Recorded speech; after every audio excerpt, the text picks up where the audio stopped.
What's up, YouTube? This is Thomas from Thomas Invest and thank you for watching. Today I want to talk about Robinhood. They recently did an IPO and in the past days it has gone up and down a lot. In this video I will give you my opinion about Robinhood and if I ever would invest in an IPO. If you're new to the channel, make sure to subscribe to get notified when I'm posting a new video. I also appreciate an early thumbs up, which helps me within the YouTube algorithm. For now, let's dive into it.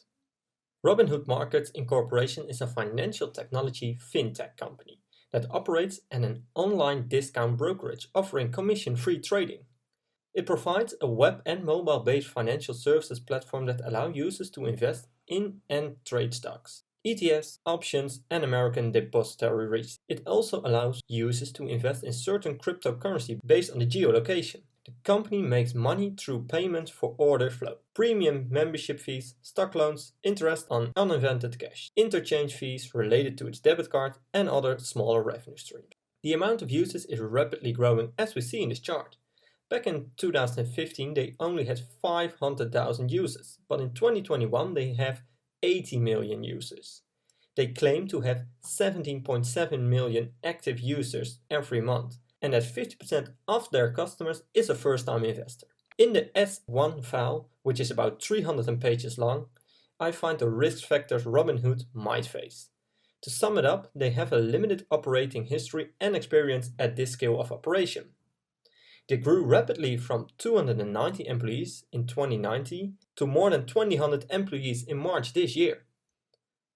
They also claim that they may not continue to grow on pace with historical rates, which is quite logical because when you are a smaller company, it's easier to grow in bigger growth rate numbers. But the one that worries me the most is this one. We have incurred operating losses in the past and may not maintain profitability in the future.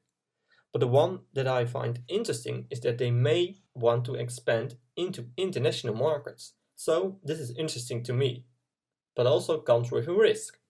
Because I couldn't find a lot of historical data, I would try my best to give you the best fundamental analysis possible. Since 2017, the revenue has climbed more than 1800% for Robinhood, so this means a check mark.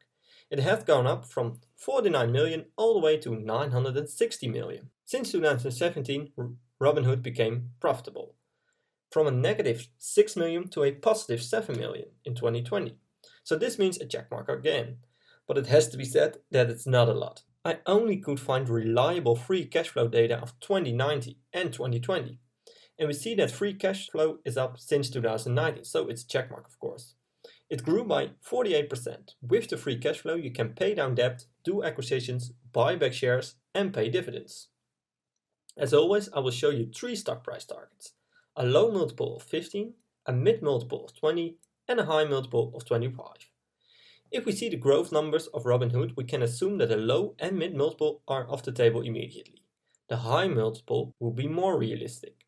And if they are continuing to grow like this, maybe even a multiple of 30 instead of 25 can be worth watching. We see that with a growth ratio of 30, Robinhood is undervalued by 9%. But with all the other ratios, they are overvalued, so it's a red X. Also because the S1 file, where they say that they may not grow in the same growth rate in the future, and because they say we have incurred operating losses in the past and may not maintain profitability in the future. So right now I think they are a bit overvalued, so it's a red X. I do see them growing in the future, but not by the same ratios as they did before for 3 or 7 years in a row. I think trading in a recent IPO is always tricky, and unless you can predict what's going to happen, you should avoid this. Because I couldn't find a lot of historical data, I think it's not fair to put a hard claim on the valuation. I think they showed a rapid growth of the business and the amount of customers. For now, I will skip this stock because of all the risk and the volatility. But remember to always do your own research and never fully trust on what I or other YouTubers say about a stock. I'm not a financial advisor and this content is just for entertaining purposes only. I hope you liked this video and I did bring some insights of the company to you. I would really appreciate a thumbs up and make sure to subscribe to get notified when I'm posting a new video. Thanks for watching and I will see you in my next video.